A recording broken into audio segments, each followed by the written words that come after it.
हर रात हमीद के खेत से गाजर कम हो रही थी। ना कोई निशान, ना कोई चोर। लेकिन जब सच सामने आया तो पूरा गांव हिल कर रह गया। ये कहानी है एक छोटे से गांव की, जहां हमीद नाम का एक किसान रहता था। वो बहुत मेहनती और ईमानदार आदमी था। सुबह सवेरे खेत चला जाता और शाम को मेहनत के बाद घर वापस आता। इस साल हमीद ने अपने खेत में गाजर के बीज बोए थे। फसल अच्छी लग रही थी, लेकिन कुछ दिन बाद उसने महसूस किया कि गाजर धीरे धीरे कम हो रही हैं। ये बात उसे बहुत फिक्र में डाल रही थी। अजीब बात ये थी कि ना कहीं पैरों के निशान होते, ना कोई और नुकसान, बस हर रोज कुछ गाजरें कम मिलती थीं। हमीद के जहन में ख्याल आया कि शायद रात को कोई आकर उसकी फसल से गाजरें ले जाता है। चोर को पकड़ने के लिए उसने एक रात जाग कर इंतजार करने का फैसला किया। जब रात गहरी हो गई तो उसने खेत से हल्की सी आवाज सुनी और फिर गिरने की आवाज भी आई। हमीद फौरन उस तरफ बढ़ा। वहां उसने देखा कि एक कमजोर और भूखा बच्चा जमीन पर गिरा हुआ था। बच्चा घबरा गया और फौरन बोला, मुझे मत मारो, मैं चोर नहीं हूँ। फिर तुम मेरे खेत में इस वक्त क्या कर रहे हो? मेरे मालिक ने मुझे निकाल दिया है। मैं पूरा दिन भूखा रहता हूँ। रात को आपके खेत से एक दो गाजर खाकर अपना दिन गुजार लेता हूँ। ये सुनते ही हमीद का दिल पिघल गया। उसे बच्चे पर बहुत तरस आया। उसने कहा, चलो, मेरा घर करीब है, मैं तुम्हें खाना खिलाता हूँ। बच्चा बहुत खुश हुआ और हमीद के साथ चल पड़ा। घर पहुंचते ही हमीद की बीवी ने बच्चे को खाना दिया।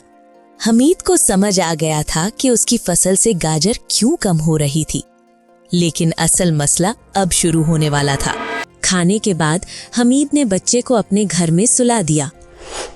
हमीद की बीवी ने कहा, अरे, आपने इस बच्चे के हाथ पर निशान देखा?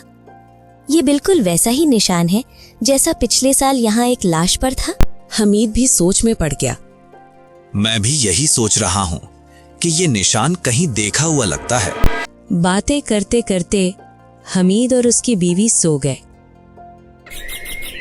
अगले दिन हमीद बच्चे को अपने साथ खेत ले गया। हमीद काम करता रहा और बच्चा खुशी खुशी इधर उधर घूमता रहा। काम के बाद हमीद ने बच्चे से प्यार से कहा, डरो मत बेटा, मैं तुम्हें कोई नुकसान नहीं पहुंचाऊंगा, बल्कि तुम्हारी मदद करूंगा। मुझे अपनी कहानी बताओ। बच्चा पहले डरा, फिर बोला, ये 1 साल पहले की बात है। मैं और मेरा बाप गांव के जमींदार के पास काम करते थे। मेरे बाप ने मेरे हाथ पर ये निशान बनाया था, क्योंकि मेरे दादा ने भी उनके हाथ पर ये निशान बनाया था। ये हमारा खानदानी निशान है। हमीद समझ गया कि पिछले साल जो लाश मिली थी वो इस बच्चे के बाप की थी। हमीद ने पूछा, बेटा, तुम्हारे बाप का क्या हुआ?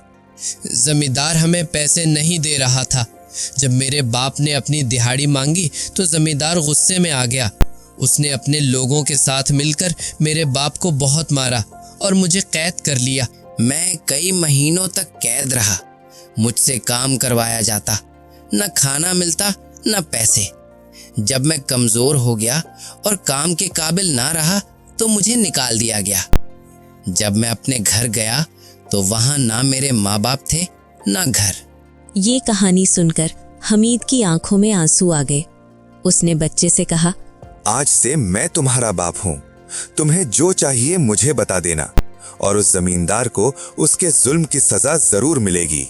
शाम हुई तो हमीद बच्चे को घर ले आया। उसने अपनी बीवी को पूरी कहानी बता दी। वो दोनों बच्चे को अपने बच्चे की तरह रखने लगे। अगली सुबह हमीद बच्चे को गांव के मुखिया के पास ले गया और सारा मामला बता दिया। जमींदार को बुलाया गया।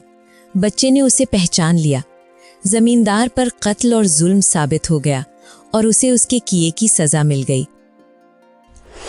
उसके बाद हमीद उस बच्चे को अपने बेटे की तरह रखता था और बच्चा भी उसे अपना बाप मानता था। दोनों खुशी और सुकून के साथ जिंदगी गुजारने लगे। तो दोस्तों, आज आपको इस कहानी से क्या सबक मिला? रहम, इंसाफ और हिम्मत तीनों मिलकर अंधेरे को रोशनी बना देते हैं।